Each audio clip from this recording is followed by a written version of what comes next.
Hello everyone. अभी हम लोग लिमिट्स एंड डेरिवेटिव चैप्टर में एक्सरसाइज 13.2 के क्वेश्चन नंबर 10 से सॉल्यूशन देखेंगे। क्वेश्चन नंबर 9 तक तो था, यहाँ तक 9 के 6th पार्ट तक हमने पिछले वीडियो में कवर कर लिया था। तो चलिए 10 करते हैं। 10 कह रहा है find the derivative of cos x from first principle. Okay, तो फर्स्ट प्रिंसिपल मेथड से हमें क्या करना है, cos x का डिफ्रेंशिएशन निकालना है। तो चलिए निकाल लेते हैं। तो क्या होता है basic definition f dash x का, limit h tending to zero f of x plus h minus f of x whole divide by कितना आता है हमारे पास एच। तो this will be equal to limit h tending to zero कितना आ जाएगा हमारा, cos of x plus h minus cos of x whole divide by कितना एच। तो cos C minus cos D का फॉर्मूला यहाँ पे लगा देते हैं। तो cos C minus cos D का फॉर्मूला कितना आ जाएगा हमारे पास, -2 sine C plus D by two, यानी कितना आ जाएगा x plus h plus x divide by two, sorry C plus D by two into होता है हमारे पास sine of C minus D by two. तो सी का काम कर रहा है ये माइनस डी बाई कितना 2 और होल डिवाइड में कितना हमारे पास एच है। ओके, तो यहाँ से देखो आप x से x चला गया, h बाई टू है। तो एक काम करते हैं हम बाई टू क्रिएट कर देते हैं। तो अब h जीरो को टेंड कर रहा है, तो इसको देखो, ये वाले पार्ट को अगर आप देखो, इस वाले पार्ट को, तो कितना बन रहा है sine h by two by divide by h by two. तो ये आपका स्टैंडर्ड फॉर्म जो होता है limit h tending to zero sine h by h, वो वैसा टाइप का बन गया। तो इसका वैल्यू कितना आ जाएगा हमारे पास, इसका वैल्यू तो 1 हो जाएगा। ठीक है, अब h जीरो को टेंड कर रहा है, अच्छा इससे ये चला गया आपका, h जीरो को टेंड कर रहा है, तो ये कितना हो जाएगा x plus x 2x by two x हो जाएगा, और माइनस बाहर में लगा हुआ है। तो सबको एक ही साथ करके हम लोग लिख देते हैं क्या, माइनस का कितना जाएगा आपके पास साइन एक्स। तो कॉस एक्स का जो डिफ्रेंसिएशन होगा वो कितना होता है, साइन एक्स हमें पता है कि कॉस एक्स का डिफ्रेंसिएशन साइन एक्स होता है।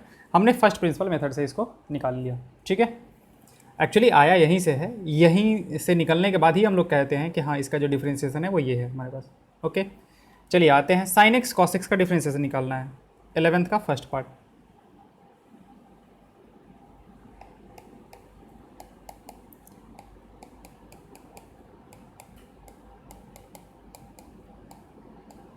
F X equal to sine X cos X. Okay, तो प्रोडक्ट रूल लगा लेते हैं यहाँ पे। ओके, प्रोडक्ट रूल लगाते हैं यहाँ पे। तो एफ डैश एक्स कितना रहेगा आपका, साइन एक्स को ऐसे ही छोड़ देते हैं, और कॉस एक्स का डिफ्रेंसिएशन, कॉस एक्स का डिफ्रेंसिएशन कितना आ जाएगा आपका, माइनस का साइन एक्स और प्लस, आप कॉस एक्स को ऐसे ही छोड़ दो, और साइन एक्स का डिफ्रेंसिएशन कितना आ जाएगा, कॉस ऑफ एक्स। तो ये आपका आ जाएगा माइनस का साइन स्क्वायर एक्स और प्लस कितना कॉस स्क्वायर एक्स। और ये किसके बराबर होता है आपका, ये होता है कॉस 2x के बराबर। तो पहले वाले का डिफ्रेंसिएशन ये आ जाएगा हमारा। दूसरा सेकंड पार्ट करते हैं, F X equal to sec X. अब यहाँ से जो हम लोग निकालने वाले हैं इसको स्टैंडर्ड फॉर्म में ध्यान रखेंगे कि सेक एक्स का डिफ्रेंसिएशन क्या होता है, F X equal to sec X. अब देखो सेक एक्स का तो नहीं पता है, लेकिन हम लोग एफ एक्स को ऐसे लिख सकते हैं 1/cos x, इस तरीके से तो लिखा जा सकता है। अब कॉसेंट रूल लगा लेते हैं यहाँ पे। तो एफ डैश एक्स, इसका डिफ्रेंसिएशन कितना हो जाएगा हमारे पास, मतलब एफ एक्स का डिफ्रेंसिएशन कॉस एक्स इंटू 1 का differentiation 0 minus 1 into cos X का डिफ्रेंसिएशन कितना होता है हमारे पास, माइनस का साइन एक्स,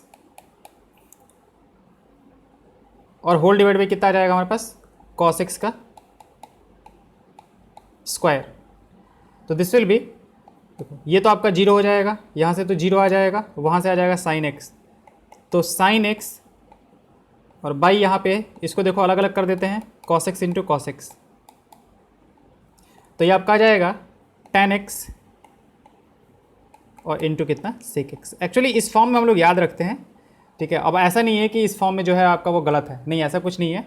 ठीक है, फाइनली जो है हमारे पास वो sec X into tan X के फॉर्म में हम लोग याद रखते हैं, तो इसी फॉर्म में हमने उसको प्रूफ करके आपको बता दिया। ठीक है, तो आगे से ध्यान रखेंगे कि सेक एक्स का जो डिफ्रेंसिएशन होता है हमारे पास, सेक एक्स का जो डिफ्रेंसिएशन होता है वो होता है sec X into tan X. Okay, चलिए आते हैं इसके अगले पार्ट पे। इसके थर्ड क्वेश्चन पे। तो थर्ड है 5 sec x plus 4 cos x।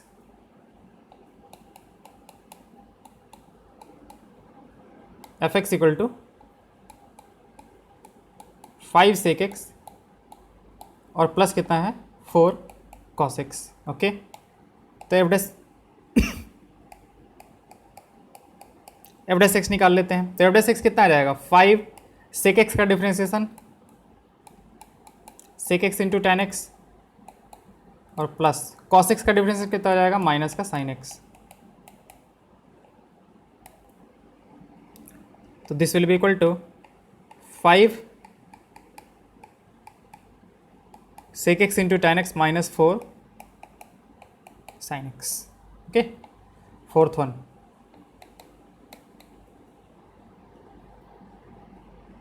cosec x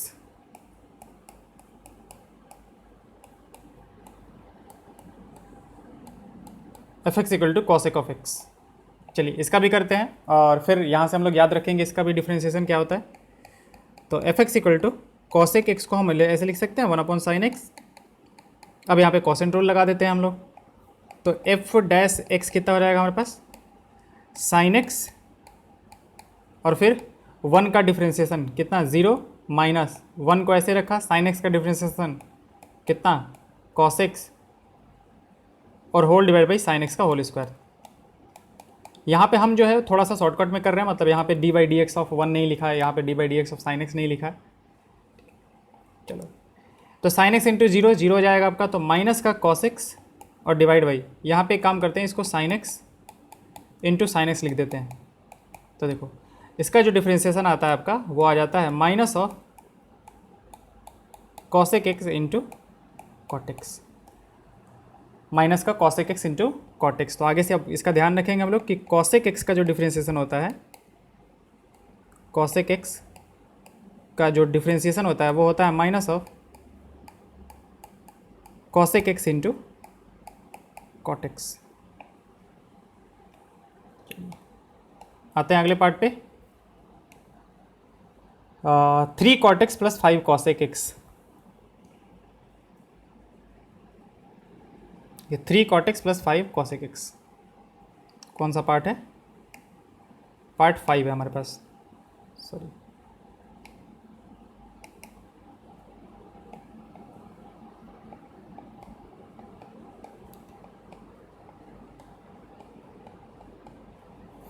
three cot x plus 5 cosec x।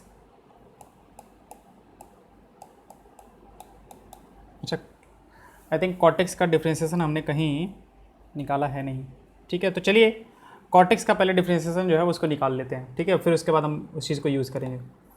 तो मान लेते हैं कि हमारे पास gx जो है वो cot x है, ओके। तो cot x है, इसका मतलब क्या होगा आपका cos x by sine x. तो हमारा जो g डैश x होगा, g डैश x वो कितना आ जाएगा sine x into cos X का डिफ्रेंसिएशन कितना हो जाएगा आपका माइनस का sine x minus cos x into sine X का डिफ्रेंसिएशन कितना कॉस ऑफ एक्स और होल डिवाइडेड बाई कितना आ जाएगा आपका साइन स्क्वायर एक्स, ओके। तो ऊपर से आ जाएगा आपका minus sine square X minus cos square X whole divided by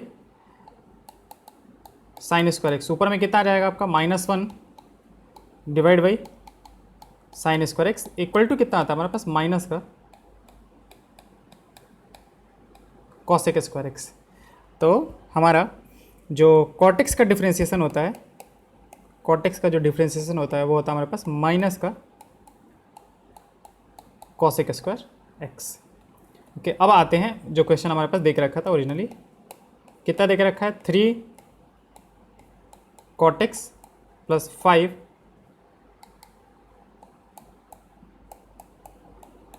cosec x, okay.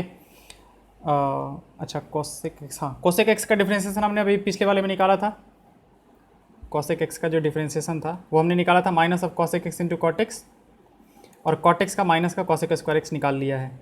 तो यहाँ से हमारे पास f डैश x कितना रहेगा, f dash x will be 3 cot x का कितना रहेगा माइनस का cosec स्क्वायर x और प्लस 5 cosec x का कितना हो जाएगा हमारे पास कॉसेक एक्स का भी हमने डिफ्रेंसिएशन निकाला था पिछले वाले में, minus of cosec x into cot x, minus of cosec x into cot X. Okay,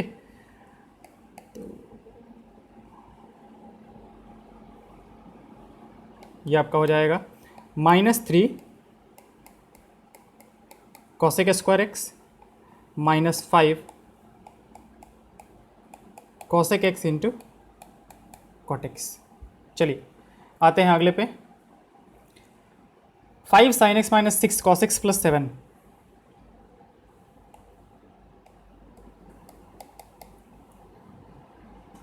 sixth part है 5 sin x -6 cos x,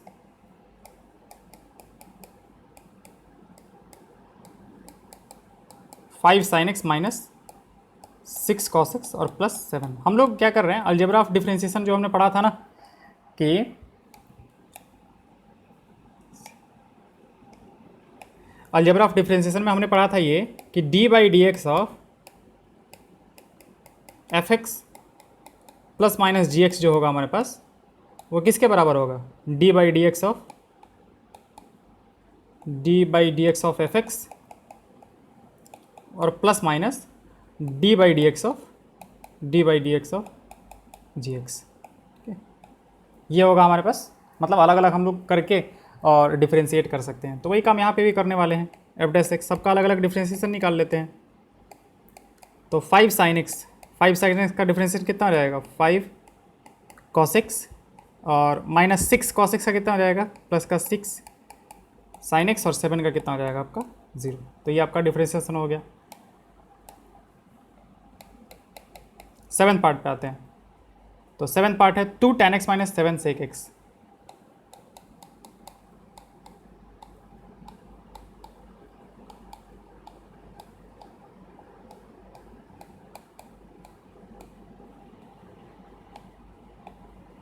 तो f' जो होगा हमारे पास 2 tan x का कितना होता है sec स्क्वायर x, तो 2 sec square x -7 sec x का कितना होता है sec x इंटू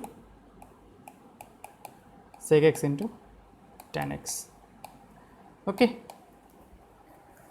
बस यही, ठीक है।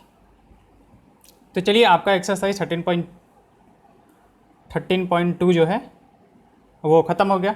अब miscellaneous examples and miscellaneous exercise हम बाद में कराएंगे। अभी इससे पहले हम अब complex number, binomial theorem and arithmetic progression, वो सब जो चैप्टर है उसको करेंगे।